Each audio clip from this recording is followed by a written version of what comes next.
महारानी की तरह हल्के के अंदर आती है और महारानी की तरह निकल जाती है ना। चौधरी सुरेंद्र सिंह को हम कह सकते हैं कि वो तोशाम विधानसभा के नेता थे, लेकिन किरण चौधरी का क्या परिचय?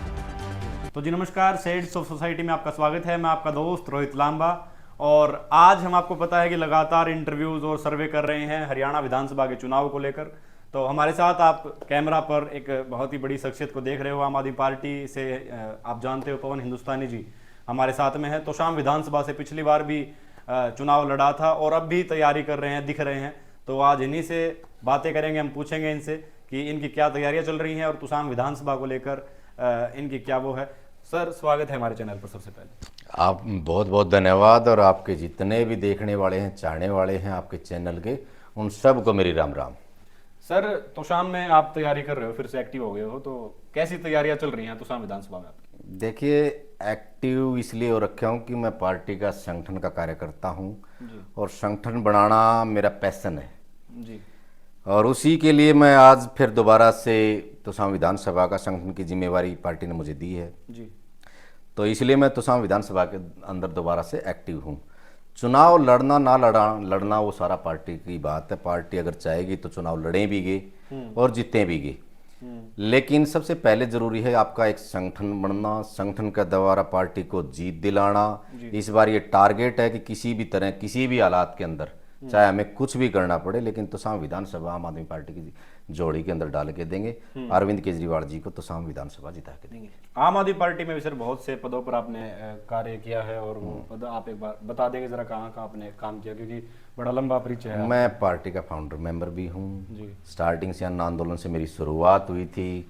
उसके बाद भिवानी जिला अध्यक्ष के तौर पे मैंने काम किया, पार्टी का स्टेट ऑब्जर्वर रह के मैंने काम किया। उसके बाद जोन का संगठन मंत्री बन के मैंने काम किया। उसके बाद प्रदेश का सह संगठन मंत्री बन के मैंने काम किया। अब हरियाणा स्टेट का ज्वाइंट सेक्रेटरी भी हूँ, राष्ट्रीय परिषद का मेंबर भी हूँ। अच्छा, मतलब काफी पदों पर आप कार्यरत रहे हैं पार्टी। देखो, पार्टी ने जितना काम किया उतना मान सम्मान मुझे दिया। आज तक पार्टी की तरफ से कोई मान सम्मान में मेरे कोई कमी नहीं आई, और इस बात से मैं खुश भी हूँ कि एक आम घर का, एक फौजी परिवार से, एक किसान परिवार से एक व्यक्ति उठता है और उसको पार्टी स्तर तक का अगर देती है, तो ये मेरे लिए नहीं, मेरे परिवार के लिए भी अभिमान की बात है, मेरे गांव के लिए भी अभिमान की बात है, और पूरे हल्के के लिए भी मैं कह सकता हूं कि अभिमान की बात है कि एक छोटे से हल्के से, तोशाम हल्के से एक व्यक्ति निकलता है और पार्टी के इतने ऊंचे स्तर तक जाता है, तो ये हमारे लिए अभिमान की बात है। बिल्कुल। पवन जी, हॉट सीट है तोशाम बड़ी, किरण चौधरी जी वहाँ पे बहुत बड़ा रुतबा है उनका, बहुत सालों से वो लगातार विधायक बन रही है, बहुत बार से। तो उनके सामने कैसे आप जीत दर्ज करेंगे, कैसे रिप्रेजेंट करेंगे अपने आप को? देखिए, प्रेजेंटिंग एमएलए है, पीछे भी चुनाव जीती हैं, लेकिन जब आप जाके हिस्ट्री के अंदर देखोगे तो तोशाम विधानसभा के अंदर चौधरी बंसीलाल जी होते थे। जी बिल्कुल। वो तोशाम विधानसभा के नेता थे। चौधरी सुरेंद्र सिंह को हम कह सकते हैं कि वो तोशाम विधानसभा के नेता थे। लेकिन किरण चौधरी का क्या परिचय है? अगर किरण चौधरी के परिचय की बात करें तो किरण चौधरी का परिचय जहां तक मुझे नजर आता है, वो एक सीएम परिवार की पुत्रवधू है। महारानी की तरह हल्के के अंदर आती है और महारानी की तरह निकल जाती है। ना किसान की सुध उसको है, ना रोजगार की सुध उसको है। पिछली बार वोट बटोरे थे कि मोटी कलम लेके आऊंगी, उससे पिछली बार का जो वोट था वो इमोशनल था, हम भी जानते हैं। और इससे जो अभी लेटेस्ट जो 2019 के अंदर चुनाव हुआ, तो मैं कह सकता हूं कि उस टाइम के ऊपर उन्होंने लोगों को भटकाने का काम किया, कहीं ना कहीं जाट नॉन जाट चुनाव करने का उन्होंने काम किया, और उसका एक तरह से लोग भावनात्मक हैं, तो शाम की इमोशनल लोग थे, कहीं ना कहीं उनकी भावनाओं में बह गई। लेकिन इस बार जो लड़ाई होगी वो मुद्दों की लड़ाई होगी, और आम आदमी पार्टी मुद्दों के ऊपर ही काम करती है। आज भी बिजली, पानी, शिक्षा, स्वास्थ्य जैसी अगर कोई बात कर रहा है पूरे देश के अंदर, तो सिर्फ अरविंद केजरीवाल जी की आम आदमी पार्टी, पूरी आम आदमी पार्टी जहां जहां भी सरकार बनाती है वहां पर पार्टी ने काम करके भी दिखाया, बिजली, पानी, शिक्षा, स्वास्थ्य जैसे मुद्दों पे। तो इस बार हरियाणा की जनता भी यही चाहती है कि बिजली, पानी, शिक्षा, स्वास्थ्य, रोजगार पे बात हो, किसानों पे बात हो। तो उसी के मुद्दों को लेके हमें विश्वास है कि इस बार तोशाम विधानसभा पूर्ण बहुमत से इस बार आम आदमी पार्टी का प्रत्याशी को चुनने का काम करेगी। लेकिन किरण चौधरी जी के सामने जो कैंडिडेट भी आते हैं वो भी कहीं ना कहीं राजनीति खेल जाते हैं, उनके साथ भी कुछ ना कुछ खेल हो जाता है हर बार। तो इस बार आप कैसे ये कन्फर्म करोगे कि भाई कुछ खेल नहीं होगा, और वो लास्ट मोमेंट पर कुछ नहीं करेंगे। नहीं, देखो मैं ये कह सकता हूँ कि पिछला चुनाव आम आदमी पार्टी का चुनाव नहीं था। पिछली बार कार्यकर्ताओं ने चुनाव लड़ा था और इस बार आम आदमी पार्टी खुद ग्राउंड पे होगी। हमारे लीडर पिछली बार नहीं उतरे थे मैदान के अंदर, हमारे कार्यकर्ता चुनाव के अंदर जरूर थे और वो चुनाव लड़ रहे थे। और ये बड़ी बात मानता हूं कि आम आदमी पार्टी के कार्यकर्ताओं ने वो जो चुनाव लड़ा उसमें भी पूरा दमखम इनका हिला दिया था। तो इस बार तो पूरी पार्टी चुनाव लड़ रही है और पूरी पार्टी जब चुनाव लड़ती तो एक एक कार्यकर्ता के अंदर एक विश्वास पैदा होता है और ये विश्वास ही है जो आज आम आदमी पार्टी को आने वाले समय में 2024 के अंदर जीत का काम करेगा। आपने देखा होगा पंजाब के अंदर अगर लोकसभा पे जाएं तो लोकसभा के अंदर आम आदमी पार्टी ने सिर्फ एक ही सीट जीती थी, संगरूर की जी। और जब विधानसभा का चुनाव हुआ 2020 का, तो 2020 के अंदर देखा जाए तो 4 महीने का टाइम मुश्किल से मिला था और 4 महीने के अंदर आम आदमी पार्टी ने संगठन भी खड़ा किया और 170 में से 92 सीट लेने का काम किया। और वहाँ अरविंद जी और भगवंत मान जी ने, बाकी पार्टी लीडरशिप ने भी खूब जोर लगाया और जैसे जैसे जोर लगाया उसके हिसाब से आप परिणाम भी आपके सामने 117 में से 92 सीट जब जीत के आए हम, तो मुझे याद है वो समय जब अरविंद केजरीवाल जी चैनलों पे जाया करते थे और कह दिया करते थे कि भाई ये आपका ये नेता भी हार जाएगा, ये नेता भी हार जाएगा, ये नेता भी हार जाएगा, और जैसा कहा वैसा ही हुआ। तो एक ही शख्स है जो कहता है और वो करके दिखाता है, चाहे वो काम का मामला हो, चाहे राजनीतिक जो पंडित बैठे हैं उनकी जो विश्लेषण होता है, उस विश्लेषण को फैल करने वाला अगर कोई व्यक्ति है तो अरविंद केजरीवाल है। हाँ, एक तरह से भविष्यवाणी करते हैं और इस बार की भविष्यवाणी अरविंद केजरीवाल जी की तरफ से, भगवंत मान जी की तरफ से पिछली 3 तारीख को भिवानी के अंदर हो चुकी है। और भविष्यवाणी ये है कि हरियाणा के अंदर पंजाब से भी प्रचंड जीत के साथ हम हरियाणा के अंदर हम आम आदमी पार्टी की सरकार बनाने जा रहे हैं। तो शाम के लिए भी करके गए कुछ वो आपके लिए? बिल्कुल करके गए, मैं तो उनका लाडला हूँ जी, आज से नहीं हूँ, पुराना लाडला हूँ। और एक बार नहीं 2-2 बार वो मेरी विधानसभा में आके प्रोग्राम करके गए हैं। तो मुझे बड़ी खुशी है कि अरविंद जी की सोच जो है ना वो इस टाइप की सोच है कि वो चाहते हैं कि आप जो प्रोग्राम शुरू करो या जो भलाई के लिए जो काम किए जाते हैं वो आखिरी व्यक्ति तक पहुंचे। उस आखिरी व्यक्ति तक जब तक वो प्रोग्राम नहीं पहुंच जाता तब तक अरविंद जी सांस से मतलब चैन से नहीं बैठते। वो लगातार उस चीज को लगाते रहते हैं और उस चीज को पूरा करने में अपना पूरा विश्वास दिखाते हैं। तो शाम की 3 समस्याएं क्या जो आपको लगती हैं कि जो नहीं हो पाई अब तक इतने सालों में?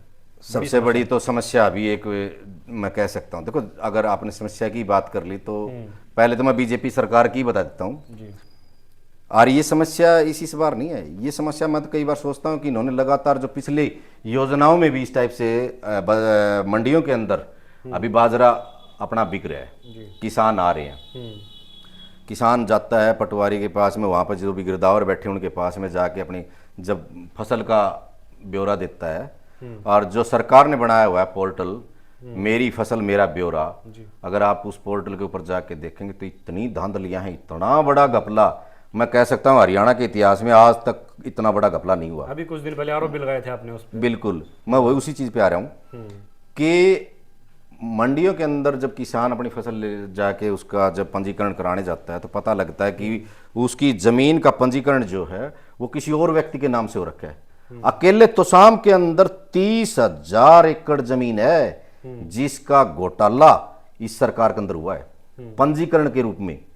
पंजीकरण के अंदर क्या है, ये लोग क्या कर रहे हैं, जहां किसान को 2500 रुपए 2300 रुपए बाजरे का भाव देना था, अब उस किसान को ना देके ये 1800 रुपए में राजस्थान से खरीदते हैं बाजरा और उनके नाम से यहां पंजीकरण करा के सरकार को बेचते हैं और सरकार उसको खरीद रही है। सीधा सीधा 500 रुपए का तो ये हो गया। भावांतर योजना का जो फायदा, ये कह रहे हैं कि हमने भावांतर योजना लागू की, तो भावांतर योजना का जो 500 रुपए प्रॉफिट बोनस जो उसको आना था वो भी इन्हीं के खाते में जा रहा है।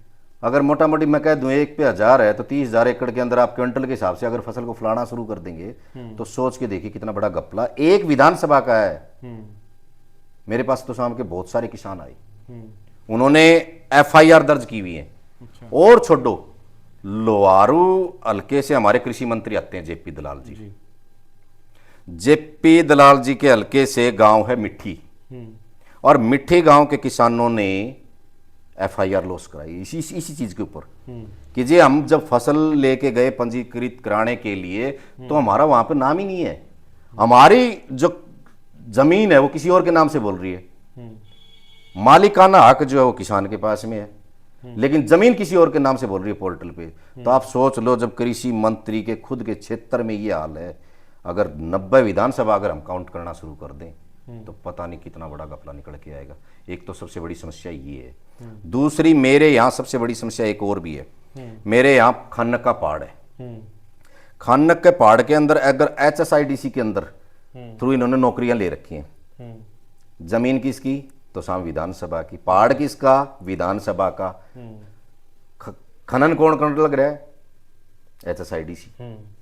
HSIDC के अंदर जब रोजगार देखते हैं कि इस क्षेत्र के लोगों को कोई रोजगार मिला, एक सिंगल व्यक्ति नहीं है। तो साम हल्के का एक युवा को नौकरी नहीं दे रखी है HSIDC के अंदर, सारे के सारे बाहर के। हल्के की समस्या है, हल्के के लोगों को पहले मिलना चाहिए, लेकिन हल्के के लोगों को रोजगार नहीं मिला।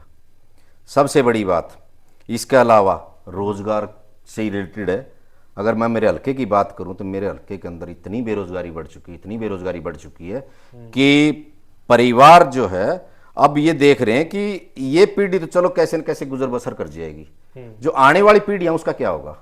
रोजगार का एक हमारे पास में जरिया था, खानक के अंदर हमारा रोजगार उत्पन्न होता था, एक इंडस्ट्रीज कह सकते हैं इस टाइम पर खानक के अंदर। वो इंडस्ट्री भी इन्होंने कब्जा कर लिया, पता नहीं कहां कहां गुजरात से लोग आए बैठे हैं। गुजरात के लोगों का खानक में क्या काम है? यहाँ के एरिया का व्यापार जो मिल रहा था वो तो यहाँ के लोगों को मिलना चाहिए ना, नहीं मिल रहा। दूसरी, पानी की सबसे बड़ी समस्या है, पानी नहीं मिलता। अकेले खानक के अंदर मैं ये नहीं कहता कि बीजेपी वाले बैठे हैं, मैडम भी विरोध नहीं करती, MLA भी कभी विरोध नहीं करती उस चीज का। MLA को विरोध करना चाहिए, वो विधायिका हमारी, उसको बोलना चाहिए था, आवाज उठानी चाहिए थी कि भाई खानक के अंदर HSIDC के अंदर अभी तक कोई रोजगार यहाँ के युवाओं को क्यों नहीं दिया गया, देना चाहिए था। लेकिन विधायिका भी इनके साथ में मिली हुई है। वैसे मेरे एक बात और दिमाग में आई, विधायिका को सेटिंग बड़ी गजब की करनी आती है। पिछले चुनाव में बड़ी गजब की सेटिंग करी इन्होंने JJP के साथ में। बारडा में थोड़े से वोट देके, भिवानी के थोड़े से वोट देके, लोहारू हल्के के अंदर भी एक सेटिंग करके, और कैसे ना कैसे करके एक नकली तो नहीं कहूंगा, आदमी तो बढ़िया था, वो आदमी जेंटल था, लेकिन जीतने वाला कैंडिडेट नहीं था उनका, और एक ऐसे फर्जी कैंडिडेट को उतरवा लिया गया। मेरी बात भी होती रहती है कई बार JJP के साथियों से, मैं पूछ रहा था भाई तुम्हारे यहाँ तो काफ़ी अच्छे कैंडिडेट थे, फिर इनको कैसे? तो उन्होंने बताया, बोला जी थोड़ी सी मैडम के साथ में सेटिंग होगी, मैडम का जिताना जरूरी था। तो मैडम सेटिंग के कारण जीतती है। इस बार ये सेटिंग जो है ना, ये भी हम खत्म करने का काम करेंगे, लोगों को ग्राउंड तक समझाने का काम करेंगे।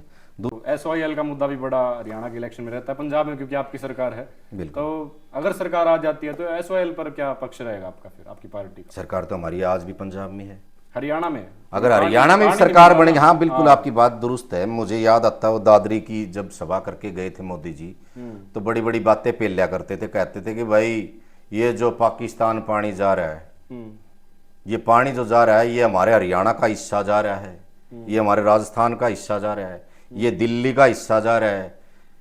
तो वो जो पानी का हिस्सा था उस टाइम पे उन्होंने कहा था कि मैं इस पानी को रोकूंगा, पाकिस्तान वाले पानी को रोक के इसको हरियाणा को देने का काम करूंगा, मैं राजस्थान को देने का काम करूंगा, मैं उसको देने का काम करूंगा। साथ के साथ पहले बीजेपी की भी गवर्नमेंट दोनों जगह रही, कांग्रेस की भी गवर्नमेंट दोनों जगह रही, लेकिन सुलझाने की इनकी नीयत नहीं थी, इसलिए आज तक सुलझा नहीं। अगर हरियाणा के अंदर हमारी सरकार बनती है तो मैं आपको एक बात दावे के साथ कह सकता हूं कि SYL का भी सही समाधान हो जाएगा, क्योंकि उसकी नीयत है।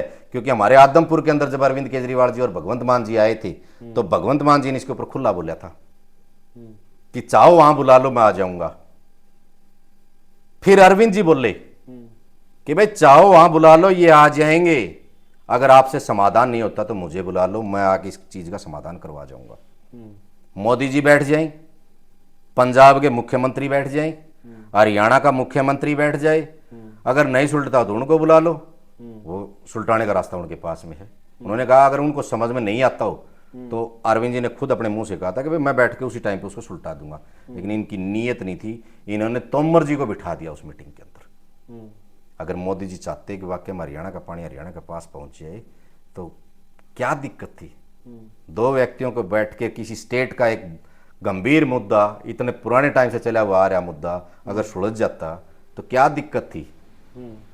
हरियाणा को पानी भी मिल जाता, सारा सिस्टम भी बन जाता और वो रास्ते भी खुल जाते हमारे लिए। लेकिन अगर अगर हरियाणा के अंदर आम आदमी पार्टी की सरकार बनेगी तो इस मुद्दे को निश्चित तौर पे सुलझाया जाएगा।